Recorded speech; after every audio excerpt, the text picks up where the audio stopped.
Merci Saint-Esprit de Dieu. Nous avons encore besoin de ton soutien. Oh oui, Saint-Esprit de Dieu, nous voulons t'écouter. Oui, tu vas nous exhorter ce soir. Saint-Esprit de Dieu, nous avons besoin de la parole parce que la parole c'est Dieu lui-même. Nous voulons que Dieu puisse entrer dans nos maisons. C'est pourquoi nos portes sont ouvertes ce soir pour que toi, Jésus-Christ, puisse entrer. Car par travers cette parole, oh oui, cette parole qui va sortir, que ça puisse nous fortifier et que cette parole, ça puisse nous faire du bien au nom de Jésus-Christ. Merci. Oh Saint-Esprit de Dieu, moi je m'efface. Moi je m'efface et que toi tu apparaisses. La bouche est à moi, mais la parole qui va sortir ce soir, soit ta parole à toi, l'Esprit de Dieu puissant. Parle-nous, nous avons besoin de la parole de Dieu.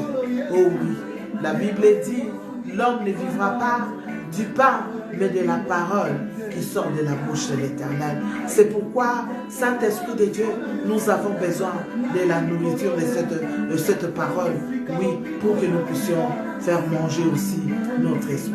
Au nom de Jésus-Christ, nous avons ainsi prié. Amen, amen, amen. Est-ce que tu peux acclamer Jésus, acclame Jésus, acclame Jésus, acclame Jésus. Mettons le cœur, bien aimé, vous savez, quand on est connecté comme ça, il faut toujours avoir l'habitude de mettre le cœur parce que les gens de mauvaises intentions, les gens, ils signalent parfois la vidéo. Quand ils voient beaucoup de gens, ils signalent la vidéo et ils vont nous couper. Alors, quand vous mettez des cœurs, ils ne pourront pas supprimer notre vidéo à cause du cœur.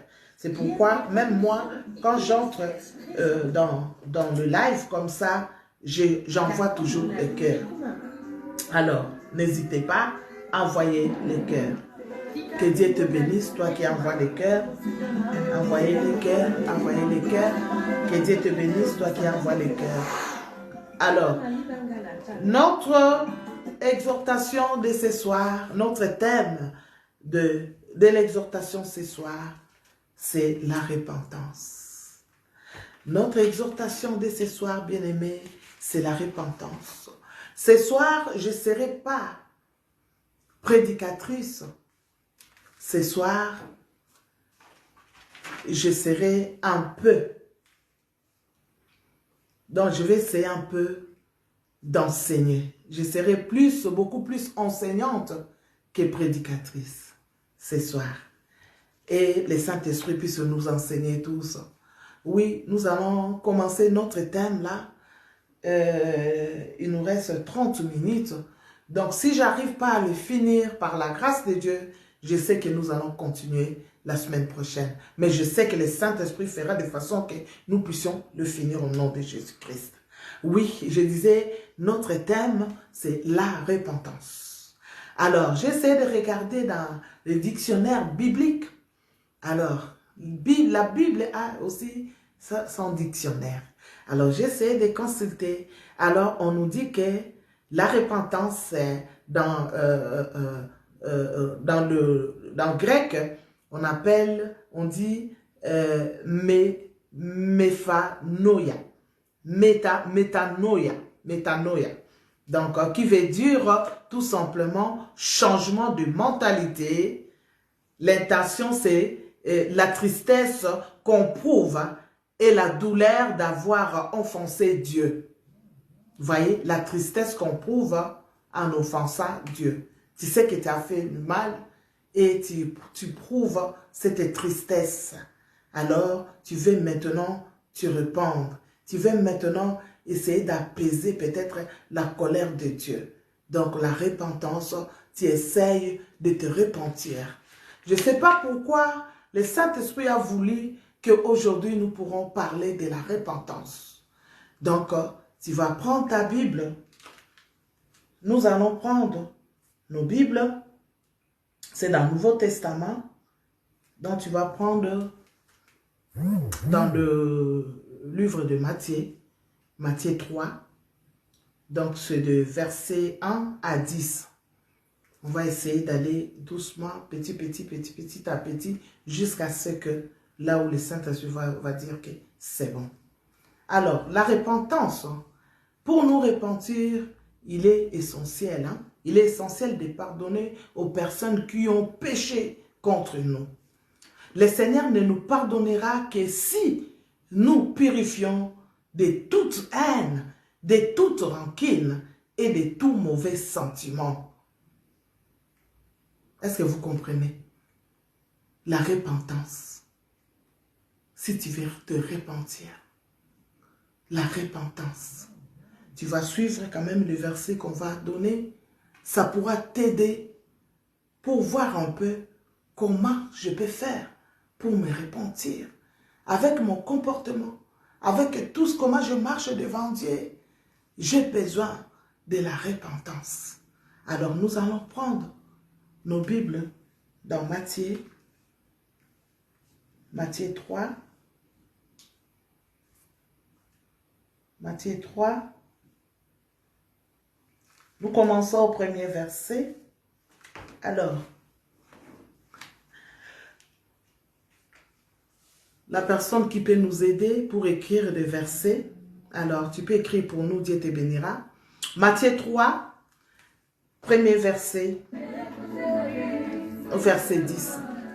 Alors, on va aller petit à petit, on ne va pas tout lire comme on fait d'habitude, comme on n'a pas beaucoup de temps. On va aller tout doucement. Voilà. Là, la Bible, en ces temps-là, apparut Jean-Baptiste prêchant dans les déserts de Judée. Il disait, repentez-vous, car le royaume des cieux est proche. Jean est celui qui avait été annoncé par Ésaïe le prophète, lorsqu'il dit, c'est ici la voix de celui qui crie dans les déserts. Repentez les chemins, préparez les chemins du Seigneur, aplanissez ses sentiers. Jean avait un vêtement de poil, des chameaux et une ceinture de cuir autour des reins. Il se nourrissait de sauterelles et de miel sauvage. Les habitants de Jérusalem, de toute la Judée et de tous les pays des environs de Jourdain se rendaient auprès de lui et confessant leurs péchés. Ils se faisaient baptiser par lui dans le fleuve de Jourdain.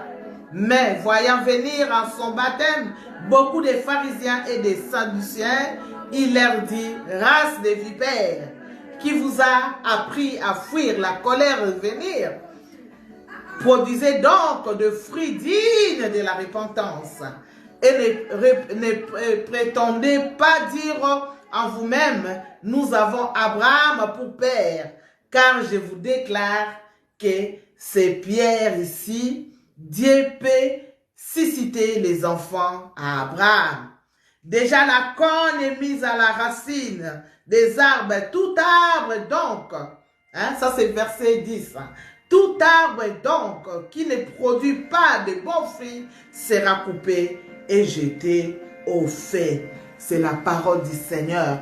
Oh bien-aimé, la repentance, là on nous parle de la repentance. Oui, nous prenons déjà notre premier verset. Pourquoi ces temps-là? Pourquoi on nous dit ces temps-là? Parce que chacun a son temps. Oui, c'était le temps de Jean-Baptiste. Chaque personne a son temps. Comme on dit, chaque chose a son temps. Sois bénie la servante de Dieu, Maman Ida Luzolo, que Dieu te bénisse abondamment. Alors, c'était le temps de Jean-Baptiste. Ça, je sais un peu d'expliquer verset 1. Pourquoi ces temps-là? C'était le temps de Jean-Baptiste bien-aimé. C'était le temps de Jean-Baptiste. Ça pourrait être aussi ton temps aussi, non? C'est pourquoi la Bible dit, c'est le temps là. Ça veut dire que chaque personne a son temps. Si c'est ton temps, il faut que les autres puissent t'acclamer. Si tu réussis aujourd'hui, bien-aimé, les gens vont t'acclamer. Oui, ne soyons pas égoïstes, ne soyons pas jalouses. Oui, quand une personne réussit, quand tu vois ta soeur réussir sa vie, bien-aimé, il faut acclamer. il faut applaudir, il faut l'encourager, il ne faut pas essayer de faire la jalousie. Non, là c'était le temps de Jean-Baptiste. La Bible nous demande de nous soutenir les uns les autres. Vous voyez, c'est dans Romains 12, 5. La Bible nous demande de nous soutenir les uns les autres. Alors, si ta soeur a quelque chose à faire, ta soeur ou ton frère prépare quelque chose, si tu te mets dedans, tu dis que ton problème est mon problème, son problème est mon problème. Oui, dans ces temps-là, on nous parle, c'était le temps de Jean-Baptiste. Oui, c'était le temps de Jean-Baptiste que Jésus-Christ, Dieu a choisi Jean-Baptiste. Nous voyons même dans la Bible, quand Moïse est sorti, bien aimé. Après Moïse, c'était Josué. C'était pas le temps de Moïse. Josué a régné après Moïse. D'abord c'était Moïse, après c'était Josué. C'est pareil le temps d'Élie. Élie a régné, après il a laissé la place à Élisée. Nous voyons qu'Élisée était toujours là avec Élie en train de soutenir. Partout il était là. Bien aimé, c'est ça qu'il faut être. Il faut savoir comment soutenir l'autre. Parce que c'est son temps. Tu ne vas pas faire la jalousie. Tu ne vas pas dire, ah non, moi je ne vais pas aller dans les restaurants, là. Je ne vais pas, non, ça c'est la jalousie, c'est pas bon. Tant que tu es un enfant de Dieu, tant que tu es serviteur et servante, donc nous devons nous soutenir les uns les autres, comme nous le faisons toujours. Ne soyons pas égoïstes, ne soyons pas jalouses des autres. Oui, moi je dirais, c'est la jalousie. Quand tu haïs l'autre, à cause de la richesse peut-être, ça c'est la jalousie, je peux dire. Oui, parce que Dieu l'a béni, parce qu'il est riche, et maintenant, toi tu deviens jaloux. Ce n'est pas bon, il faut soutenir. C'est son temps, parce que là c'était le temps de Jean-Baptiste, bien-aimé. La mission de Jean-Baptiste était de prêcher dans les déserts et sur la repentance. Dieu a choisi, il a envoyé Jean-Baptiste d'aller prêcher dans les déserts. Et ce qu'il avait demandé, il a dit que toi, ce que tu dois aller prêcher, tu vas aller prêcher la repentance. C'est la repentance que Dieu a choisi. Elle a dit à Jean-Baptiste, tu dois aller prêcher la repentance. Oh bien-aimé, toi tu peux être peut-être, Dieu peut-être t'a choisi pour la délivrance et t'a donné un don de la délivrance. Oh oui, quand il prie pour les gens, tu vois que la délivrance, les gens sont délivrés, les gens sont, peut-être tu as le don de la guérison, vous voyez, mais Jean-Baptiste, Dieu l'avait choisi pour aller faire parler sur la repentance, bien aimé. Alors, qu'est-ce qui s'est passé? Ils n'ont pas, nous voyons par exemple, pour soutenir les autres. Donc Dieu, il donne les dons. Il peut te donner un don de guérison. L'autre, il donne un don de miracle, hein, de guérison, de miracle. L'autre, un don de prêcher. Quand il prêche, en tout cas, tu sens vraiment qu'il a un don de prêcher. Donc, chacun a son don que Dieu lui a donné. Nous voyons l'exemple de Jean et Pierre. Jean et Pierre, quand ils sont partis, bien aimés, nous voyons qu'ils étaient devant le paralytique. Ils ont dit que nous n'avons rien. Ils n'ont pas dit que nous n'avons rien à vous donner. Non, c'est Pierre qui a pris la parole. Il a dit que je te donne ce que je te donne. Au nom de Jésus, lève-toi et marche. Alors pourquoi il a dit lève-toi et marche? Il n'y a que Pierre qui a dit. Pourquoi Jean n'a pas dit? Pourquoi Jean s'est retiré? Il savait que ce n'était pas mon rôle. Ce n'était pas mon don. Alors celui qui a le don de la guérison, c'était Pierre. Alors il a laissé la place à Pierre bien-aimé. Laisse la place à l'autre. Oh oui, nous devons nous compléter. Alors nous ne devons pas nous entretuer, à nous faire des jalousies pour rien. Alors que tu sais que le don que Dieu a versé sur l'autre, ce n'est pas le don que moi j'ai. Vous voyez, quand l'autre a le don de la guérison, l'autre a le don de la délivrance, nous nous complétons. Vous voyez que ça va faire les exploits. Comme la Bible dit. Alors, c'était ça un peu. Donc, c'est Pierre qui a dit, c'est que je te donne. Pourquoi ils n'ont pas dit que c'est que nous avons? Je ne sais pas si tu comprends ce que je veux dire. Pourquoi il n'a pas dit que c'est que nous avons? Non, il a dit c'est que je te donne au nom de Jésus, lève-toi et marche. Et pendant ce temps-là, Pierre, il était là. Il était là, il n'était pas jaloux. Non, il a compris que moi, ce n'est pas mon rôle. C'était la place de Pierre. Vous voyez? C'était lui qui avait les dons de miracle. Jean a compris que les dons de miracle, ce n'est pas mon don à moi.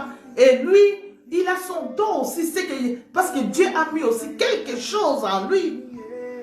Il sait que si nous partons quelque part, si quelqu'un est malade, ça, je laisse passer Pierre. Et quand il faut faire la délivrance ou quelque chose, tu dis que non, ça ce n'est pas moi, c'est peut-être l'autre pasteur qui fait ça. Alors, je peux l'appeler, viens m'accompagner, je dois organiser quelque chose. Alors moi, je dois prêcher. Toi, bien-aimé, nous devons faire cela en tant que les serviteurs et les servantes de Dieu très haut. Nous devons nous compléter. Alors, il s'est dit que moi, je suis quelqu'un de vision. Pour les miracles, je laisse à Pierre. Ça, c'est Jean qui a dit cela. Alors, c'est pourquoi Pierre a dit au paralytique, c'est que je te donne. Et tout de suite, vous voyez, tout de suite, il s'est levé. Et le paralytique a commencé à marcher. La Bible nous dit, ils sont entrés ensemble dans le temple, en train de louer l'Éternel. Pourquoi? Parce que c'est le don. C'était son temps. C'était le temps de Pierre. C'était pas le temps des gens. Vous voyez? C'était aussi le temps de Jean-Baptiste. C'est pourquoi on nous dit en ces temps-là. À ces temps-là, Jean-Baptiste. On n'a pas dit, donc, à l'apôtre ou autre. Non, non, non, non. Ils ont dit Jean-Baptiste. C'était le temps de Jean-Baptiste. Et la Bible dit que le péché, il prêchait dans les déserts. Dans les déserts, bien aimé, les déserts, c'est un endroit là où il n'y a rien. Dans les déserts, il n'y a pas de maison. Dans les déserts, il n'y a même pas de l'eau à boire. Dans les déserts, il n'y a pas des habitants. Dans les déserts, il y a la souffrance. Oh oui, dans les déserts, c'est pourquoi quand il y a quelqu'un, quand quelqu'un est dans la souffrance, on dit quand il a des problèmes, on prend toujours ce langage-là, on dit toujours, on est en train de traverser, on est en train de traverser les déserts. Pourquoi? Parce que dans les déserts, c'est la souffrance. C'est là où Dieu a envoyé Jean-Baptiste, bien-aimé, en mission pour aller prêcher la repentance. Oui, c'était son époque à lui. Dieu l'avait choisi et il est allé prêcher la repentance. Mais vous allez comprendre que Jean-Baptiste a fait grave erreur, bien-aimé. Oh oui, à la fin de sa mission, à la fin de son ministère. Pourquoi on dit qu'il a fait grave erreur à la fin de sa mission? Parce que Dieu l'avait envoyé d'aller prêcher la repentance. Il a dit dans les déserts. Oh oui, prêcher dans les déserts. Mais les jours où Jean-Baptiste est sorti, bien-aimé, il est sorti des déserts et venu en ville. Oui, c'est ces jours-là que Jean-Baptiste a cherché sa mort. Oui, il est allé parler, dire la vérité. Oui, parce c'est un homme de vérité. Mais Dieu l'avait envoyé dans les déserts. Dieu t'a envoyé là où il faut aller, bien-aimé. Il faut obéir à la voix de Dieu. Dieu t'a envoyé en France, il faut rester en France. Dieu t'a envoyé aux États-Unis, il faut obéir, bien-aimé. Il t'a dit, reste là. Parfois, Dieu parle d'une façon ou d'une autre. Il y a des gens qui ne comprennent pas le langage de Dieu. Jean, il sait très bien que Jean-Baptiste, je parle de Jean-Baptiste, Dieu l'a envoyé dans les déserts, aller prêcher dans les déserts. Mais qu'est-ce qui s'est passé? Il est allé en ville, il est allé dans le village pour aller prêcher, alors parler à Hérode, il est allé prêcher Hérode. Alors, il a cherché sa mort. Nous voyons que Jean était décapité, il a envoyé décapiter Jean en prison. Alors, vous connaissez l'histoire, hein? Donc, Matthieu 14, 1er à 10, voilà. Donc, ils ont envoyé Jean en prison, et à partir de la prison, alors, vous connaissez l'histoire, la femme d'Hérode a demandé, pourquoi? Parce qu'il y avait la vérité qui était sortie. Jean a dit la vérité, il ne fallait pas épouser cette femme-là parce que c'était la femme de ton frère. Il ne faut pas l'épouser, ce n'est pas bien. Il a commencé à prêcher. Alors, ils ont coupé la tête de Jean-Baptiste. Parfois, il faut écouter la voix de Dieu. Dieu t'envoie aller quelque part, il faut obéir, bien-aimé. Il faut être sensible à la voix du Seigneur quand Dieu te parle. Alors, pourquoi? Parce que sa mission était de prêcher dans les déserts. Et non en ville, bien-aimé. Dieu a donné à chacun de nous son ministère. Et l'endroit où tu dois travailler, si ce n'est pas ton endroit, bien-aimé, il ne faut pas aller. Si tu vois que je ne suis pas bien là où je suis, Dieu t'a parlé, bien-aimé, il faut quitter. Dieu te dit, va quelque part. Il faut aller là où Dieu te dit d'aller. Si Jean avait écouté la voix de Dieu, il resterait en vie. Il serait dans le désert. Il ne serait pas décapité. Pourquoi? Parce qu'il est sorti. Alors, cet enseignement, bien-aimé, est pour tout le monde. Même les serviteurs de Dieu qui m'écoutent en ce moment, toi qui es serviteur et servante, ça te concerne aussi. Oh oui, les autres serviteurs, au fond des fétiches, bien-aimés, pour avoir de plein dans son église. Vous voyez, il faut prier Dieu pour qu'il nous montre. Oui, c'est Dieu qui appelle les gens à l'église, bien-aimés. Il ne faut pas forcer les choses. Il ne faut pas forcer les choses. S'il y a 2-3 personnes, nous voyons Jésus-Christ. Jésus-Christ avait que 12. Il n'avait que 12 personnes dans son église.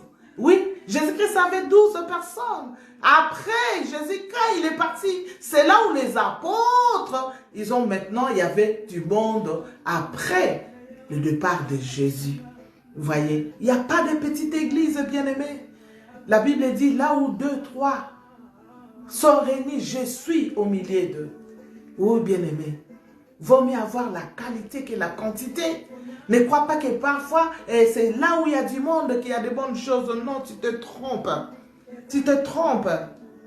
Ah oui, tu suis là où il y a des miracles. Tu ne sais pas comment il a fait pour faire ces miracles-là, bien-aimé. Et le diable aussi fait des miracles.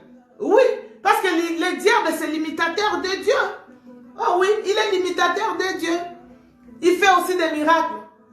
Qui sait si la personne, toi, tu crois, il fait des miracles? Qui sait s'il a touché de fétiches? Il est allé chercher d'autres dieux. Ce n'est pas le Dieu d'Israël qui fait les miracles dans son église. Comment tu sauras? Comment tu sauras, bien-aimé? C'est pourquoi il faut rester attentif à Dieu, à la parole de Dieu.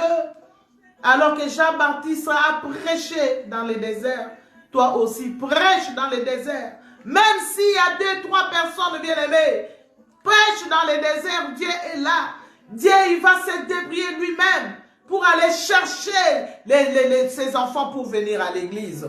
Toi, prêche seulement la parole. Je connais un pasteur qui dit, moi quand j'arrive, même s'il n'y a personne, je prêche les chaises. Parce que je sais que dans les chaises, il y a des anges qui m'écoutent. Oh oui, bien-aimé. Ce que Dieu t'a donné, il faut accepter cela. Il ne faut pas aller chercher, bien-aimé. Non. Ne cherchez pas ce qui n'est pas à toi. Alors, ne cherchez pas seulement à avoir une grande église. Du coup, Jésus avait combien? Jésus avait combien? 12 personnes. Jésus avait que 12. Après le départ de Jésus, c'est là où il y a eu du monde dans l'église. Alors, bien-aimés, il faut faire très attention. Il faut faire très attention. Reste toujours à l'écoute. À l'écoute, là où Dieu te dit, ce que Dieu te dit de faire, c'est ce que tu vas faire. Là où Dieu te dit d'aller, c'est là où tu dois aller, bien-aimé. Si Dieu ne te dit pas d'aller, chaque chose, quand on te propose quelque chose, même si on t'envoie une invitation, bien-aimé, moi je refuse beaucoup d'invitations. Je demande d'abord à Dieu, si le Saint-Esprit me convainc, ouais, là, je pourrais aller prêcher. Si elle ne me convainc pas, je ne pars pas. Alors, il faut toujours demander. C'est pourquoi nous voyons les autres, tu pars comme ça et tu ne rentres pas. Tu pars comme ça, tu as des problèmes, tu as des combats et tout. Pourquoi? Parce que tu n'as pas écouté la voix de Dieu. Alors, nous voyons verset 3. Verset 3, il nous dit, Jean et celui qui avait été annoncé par Ésaïe, le prophète, lorsqu'il dit, c'est si la voix de celui qui crie dans les déserts, préparez les chemins du Seigneur, aplanissez les sentiers.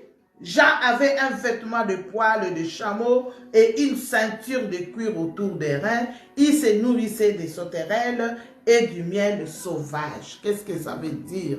Aplanissez les sentiers. Jésus ne pouvait pas venir, bien-aimé. Il fallait préparer les chemins. C'est pourquoi il dit aplanissez, aplanissez les sentiers. Jean, celui qui avait annoncé par Ésaïe. Alors Dieu, on a envoyé d'abord Jean-Baptiste pour préparer. Alors il fallait préparer les chemins. C'est pourquoi Dieu a envoyé d'abord Jean-Baptiste pour préparer l'arrivée de Jésus-Christ.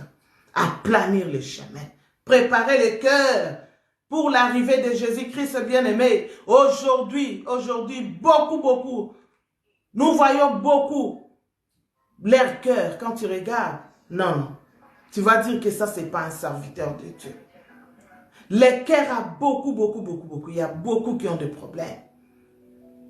Alors, aplanissez, ça veut dire ton cœur. Il y a des pierres, il y a des cailloux, il y a des zigzags. Alors, aplanissez, il faut arranger ton cœur, préparer ton cœur pour l'arrivée du Seigneur. Aplanissez les chemins, ça veut dire, il faut te laver par le sang de Jésus-Christ. Il faut aimer comme on nous demande toujours, aimons-nous les uns les autres. Aplanissez, c'est ça que Jean-Baptiste a annoncé, bien-aimé. Arranger les chemins, il préparait pour l'arrivée de Christ. C'est ce que toi aussi tu dois faire, bien-aimé. Tu dois préparer parce que Jésus-Christ revient très bientôt. Il revient très bientôt, il va te trouver en quelle position? Il a dit que quand je vais venir, je viendrai chercher une église qui sera sans ride et sans tache. Répentez-vous. Les jours qu'il viendra, il va te trouver en quelle position, bien-aimé? Dans la jalousie, dans la haine. C'est pourquoi Jean-Baptiste, il était en train de prêcher sur la repentance. Aplanissez les chemins, répentez-vous. Que Jésus-Christ puisse avoir la place. Ouvre ton cœur à Jésus. Ouvre ton cœur. Jean avait la ceinture, là on nous parle dans verset 4, il avait la ceinture. Ephésiens 6, 4 nous parle de ça. La ceinture c'est la vérité. C'est pourquoi Jésus disait toujours la vérité.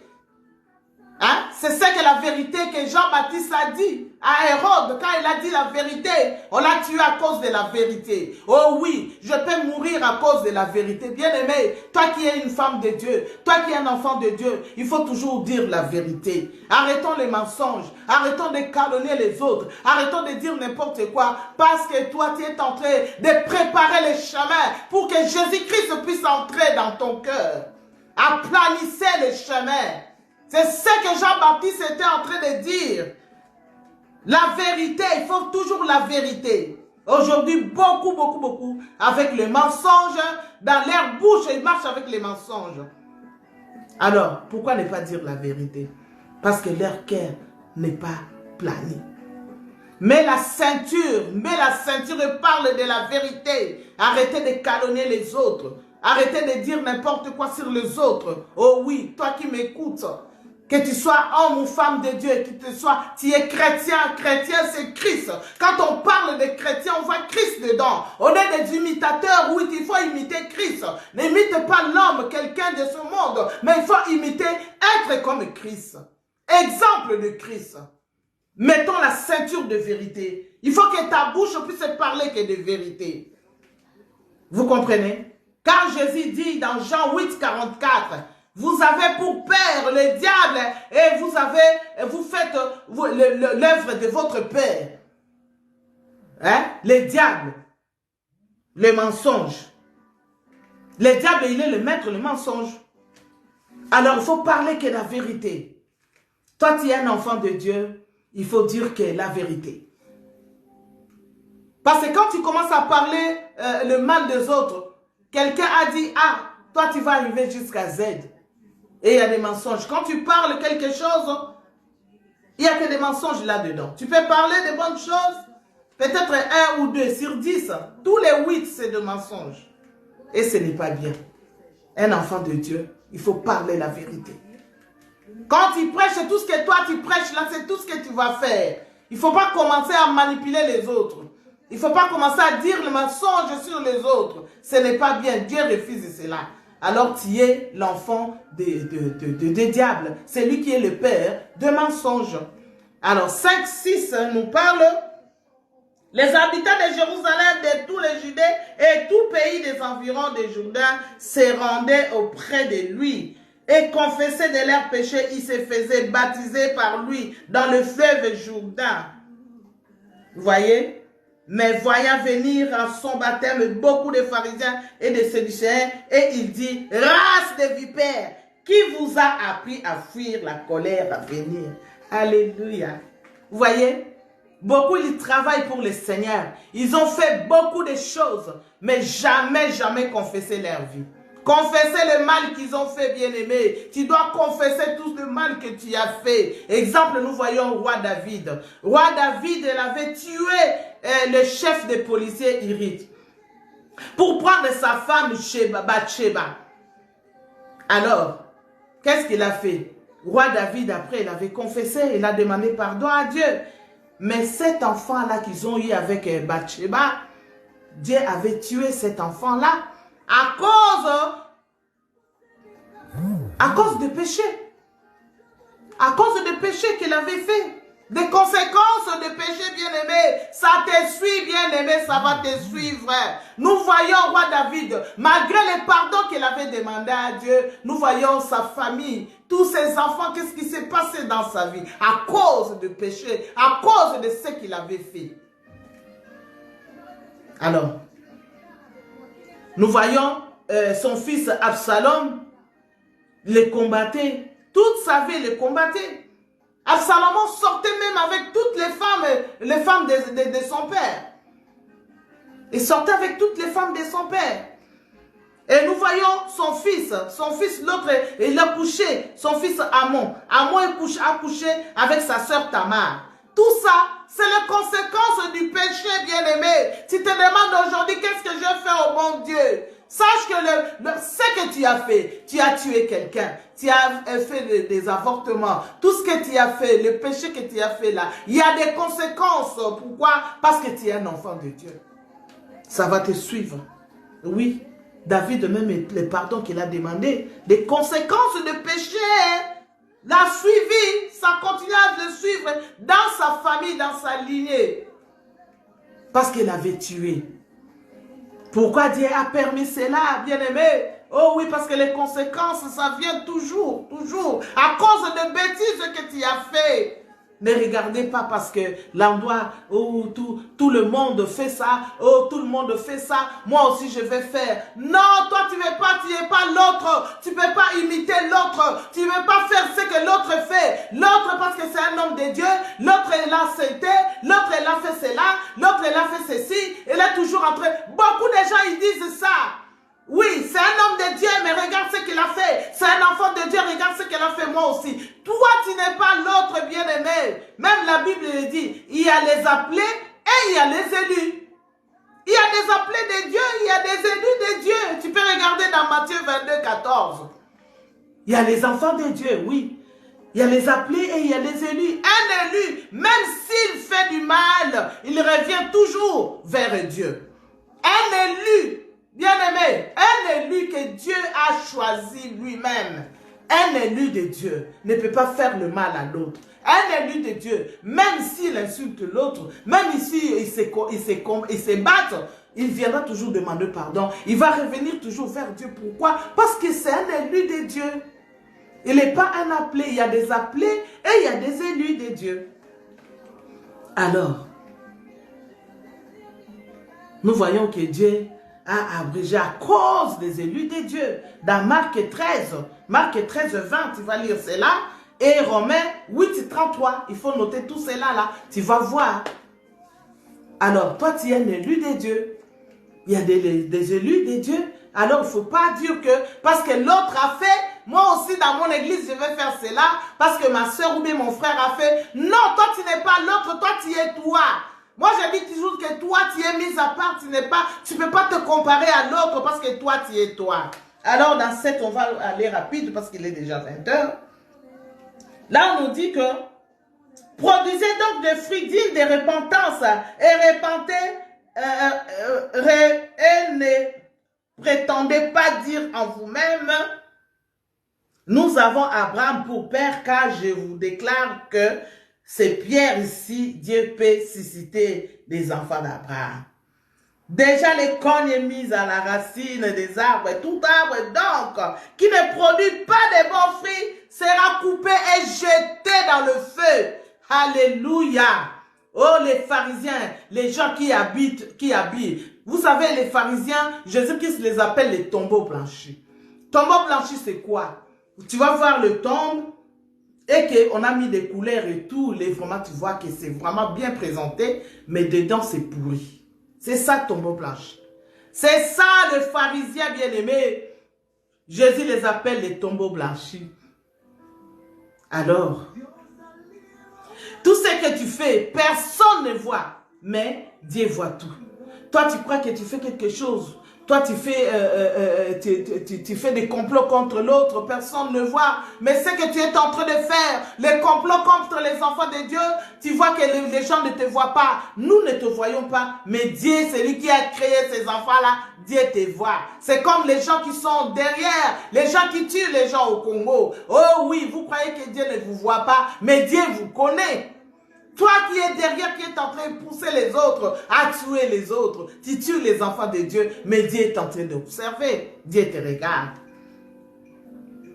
Vous voyez? Et Jean-Baptiste a placé, il a dit race de vipères. Il a dit race de vipères. Alléluia. Race de vipères. Pourquoi il a dit race de vipères? Race de vipères. Vipère est libre. Vous voyez, le vipère, il est libre. Il n'a pas de père, il n'a pas de mère, il n'a personne pour le commander. Le vipère, il peut faire tout ce qu'il veut. Alors, toi, tu n'es pas race de vipère. Tu n'es pas race de vipère, tu vas produire de bons fruits. Nous voyons l'exemple de l'arbre que Jésus, là où Jésus-Christ avait passé, il avait faim, il voulait manger. Il a vu l'arbre qui produisait des fruits. Alors, il voulait manger. Il a regardé que l'arbre, il n'y avait rien. Il avait maudit l'arbre là. Pourquoi? Parce qu'il n'y avait pas de fruits. Tu es un enfant de Dieu bien-aimé, tu dois produire des fruits. Il dit, produisez des fruits de la repentance. Repentez-vous, Jésus-Christ revient bientôt. Montre que tu es un enfant de Dieu avec le fruit de l'esprit bien-aimé, l'amour. Donc, le fruit. Il faut aller voir dans la Bible les fruits de l'esprit. Toi qui es un enfant de Dieu, toi qui prêches la parole de Dieu, tu n'as pas d'amour, tu n'es pas un enfant de Dieu. Tu n'as pas d'amour. Quand tu n'as pas d'amour, bien-aimé, tu peux prêcher. Tu prêches pour les diables et tu ne prêches pas pour Dieu. Tu es des diables et tu n'es pas de Dieu. Comment tu peux prêcher, tu prêches la parole de Dieu, mais tu n'aimes pas les gens. Comment tu peux prêcher alors que tu as des rangs? Et même ils disent les rangs, tu as des rangs avec les gens. Toi qui prêches la parole de Dieu, tu as des rangs avec les autres. Toi qui prêches la parole de Dieu, tu sers Dieu, mais tu as des problèmes avec les autres. Race de vipères. Tu es un enfant de Dieu, tu as accepté Jésus-Christ comme ton Seigneur et Sauveur. Alors tu vas faire de bonnes choses, tu vas produire des fruits. Pourquoi ils comptaient sur Abraham? Alors, et nous voyons ici, ils ont dit que ils ont leur père Abraham. Donc, ils avaient confiance à Abraham. Ils ont dit que même si nous ne prions pas, nous avons notre père, parce que nous sommes des descendants d'Abraham. Même si nous ne prions pas, nous avons notre père qui est Abraham. Non? C'est pourquoi il les a traités. Vous êtes des races de vipères. Race de vipères. Ne vous trompez pas. Dieu est capable de prendre les pierres. Il a dit qu'il est capable de prendre les pierres et de les faire ses enfants. Ne crois pas qu'il a que toi. Non, Dieu peut te remplacer par quelqu'un d'autre. Tu as dit que tu ne veux pas travailler. Dieu peut te remplacer par quelqu'un d'autre. Parce que c'est l'œuvre du Seigneur. Race de vipères. La pierre, c'est l'image des païens. L'image des incrédules. Vous comprenez? Déjà la cogne, bien aimé, c'est la hanche pour couper. Tout arbre qui ne produit pas de fruits sera coupé et jeté. Donc Dieu il te laisse encore le temps, bien-aimé. Dieu te laisse le temps de te répandre, de te repentir. Tu connais les années, bien-aimé, là où tu viens. Mais là où tu vas, tu ne sais pas il te reste combien de temps. Tu peux dormir aujourd'hui et ne pas te réveiller. Alors c'est pourquoi Dieu m'a donné cette parole aujourd'hui pour une personne. Pas pour tout le monde, mais pour une personne. La repentance. Répands-toi. Répands-toi. Répands-toi. Ouvre ton cœur à Dieu. Ne sois pas hypocrite. Fais l'œuvre du Seigneur. Répands-toi, bien-aimé. Bientôt tu vas arriver à la fin. Oui. Tu ne sais pas quel jour tu partiras. Et si Jésus-Christ revient aujourd'hui, il va te trouver en quelle position? Aujourd'hui, les gens voient que la prédication que nous prêchons, comme je le parle là, sur la repentance, c'est pour des enfants. Oh, qu'est-ce qu'il prêche encore? Qu'est-ce qu'il dit encore? Mais je viens te dire, si tu ne te repens pas, oh, tu vas aller tout droit en enfer. Oui. Tu vas dire peut-être c'est pour les petits-enfants, la repentance. Oh oui, mais le Saint-Esprit m'a mis à cœur aujourd'hui de te parler de la repentance. Répands-toi, que tu sois pasteur. Oh oui, que tu sois, je ne sais pas qui, quel nom, que tu sois docteur, que tu sois, je ne sais pas, archipape, que tu sois, je ne sais pas qui là. Oh oui, tu connais ta vie. Tu sais d'où tu viens, mais tu ne sais pas d'où tu vas aller. Dieu ne regarde pas les titres. Hein. Dieu ne regarde pas les titres. Il a dit tout arbre qui ne porte pas de fruits sera coupé et jeté dans le feu. Alors répands-toi. Voilà, nous sommes arrivés à la fin. L'heure est avancée. Que Dieu te bénisse. En tout cas, je sais que le Saint-Esprit t'a parlé ce soir. Je sais que le Saint-Esprit t'a fait du bien sur la repentance. En tout cas, il faut bien suivre cette prédication et tu vas voir que Dieu va te faire du bien. Répands-toi, change ton comportement, sois réellement un enfant de Dieu, sois réellement une servante, serviteur de Dieu et fais ce que Dieu nous demande, bien-aimé. Comme Dieu a envoyé Jean-Baptiste, on a parlé aujourd'hui de Jean-Baptiste. Aujourd'hui j'étais plus enseignante que prédicatrice. J'ai essayé un peu de vous montrer un peu sur la repentance. En tout cas, répands-toi. Que Dieu vous bénisse.